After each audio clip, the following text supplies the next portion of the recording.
السلام علیکم ورحمۃ اللہ وبرکاتہ. نحمده ونصلي على رسوله الكريم.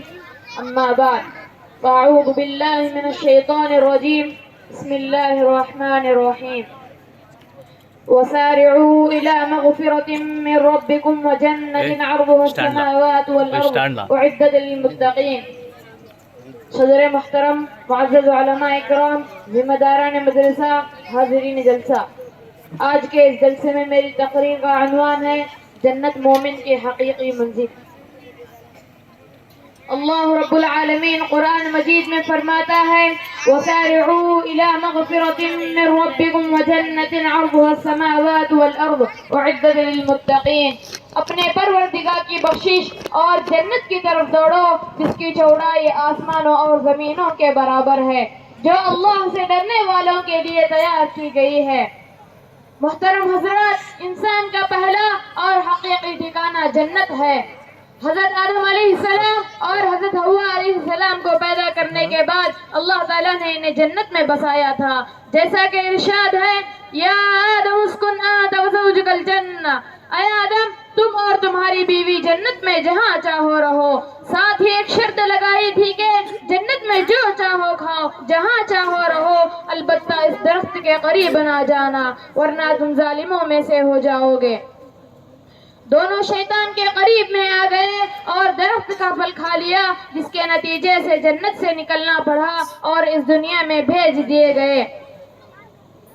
یہ دنیا حقیقت میں اپنی کھوئی ہوئی جنت کی جستجو کرنے کی جگہ ہے. یہاں رہ کر ہمیں نیک اعمال کے ذریعے جنت کو حاصل کرنے کی کوشش کرنا چاہیے. یہ دنیا ایک مسافر خانہ ہے. ہماری یہ دنیاوی زندگی گویا کہ ایک کشتی ہے جس میں ہم سوار ہو کر اپنا سفر طے کر رہے ہیں. اگر ہماری یہ کشتی صحیح سمت میں اللہ اور اس کے رسول صلی اللہ علیہ وسلم کے بتائے ہوئے طریقے کے مطابق چلتی رہی تو ہم اپنی کھوئی ہوئی جنت تک پہنچنے میں کامیاب ہو جائیں گے. اور اگر ہماری یہ کشتی غلط سمت میں سفر کرنے لگی تو ہم بھٹک کر جس جگہ پہنچیں گے وہ جہنم ہوگی. جب یہ دنیا انسان کا عارضی ٹھکانہ ہے اور اصل منزل آخرت ہے تو آخرت کی کامیابی کے لیے ضروری ہے کہ ہم اس دنیا کو مسافر خانہ سمجھیں. اللہ کے نبی صلی اللہ علیہ وسلم حضرت عبداللہ بن عمر رضی اللہ عنہ کو نصیحت کرتے ہوئے فرمایا تم اس دنیا میں اجنبی یا مسافر کی طرح رہو. میرے بھائیوں، یہاں کی ساری چمک دھمک عارضی ہے. اس میں کھو جانا اپنی اصل منزل کو کھونے کے برابر ہے. اس دنیا کی چمک دھمک کے پیچھے پڑ کر ہم اصلی ٹھکانے سے غافل ہوتے جا رہے ہیں. صحابہ اکرام رضی اللہ عنہ کے دلوں میں ایک بڑی خصوصیت یہ تھی کہ ان کے دلوں میں جنت بسی ہوئی تھی. وہ اس کو حاصل کرنے کی جستجو میں ہمت رہا کرتے تھے. مسلم شریف کی حدیث ہے اللہ کے نبی صلی اللہ علیہ وسلم صحابہ کے درمیان پوچھا آج تم میں سے کسی نے روزہ رکھا ہے؟ حضرت ابوبکر صدیق رضی اللہ عنہ نے کہا میں نے آج روزہ رکھا ہے.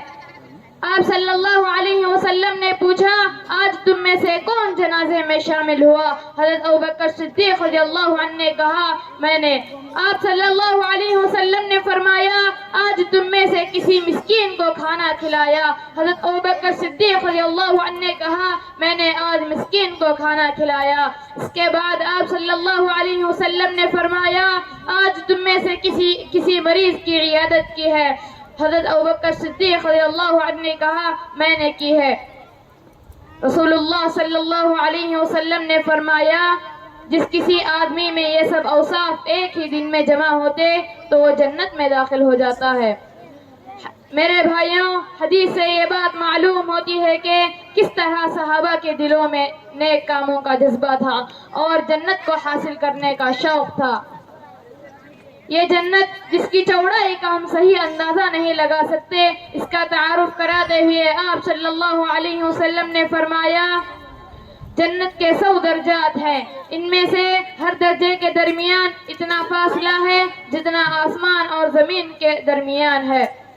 ہماری منزل مقصود ہے، اس کی تمنا ہر مسلمان کے دل میں ہونی چاہیے. اس کی تمنا ہر مسلمان کے دل میں ہونی چاہیے. انہیں ہر ایک کو نیک اعمال میں سبقت کرنے کے ساتھ ساتھ اس کے حصول کے لیے دعا بھی کرتے رہنا چاہیے۔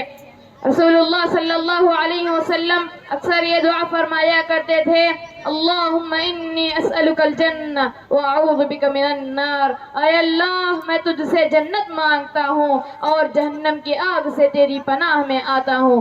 آخر میں اللہ تعالیٰ سے دعا ہے اللہ تعالیٰ ہم سب کو جنت الفردوس میں جگہ عطا کرے، آمین ثم آمین۔ وآخر دعوانا ان الحمدللہ رب العالمین، السلام علیکم ورحمۃ اللہ وبرکاتہ۔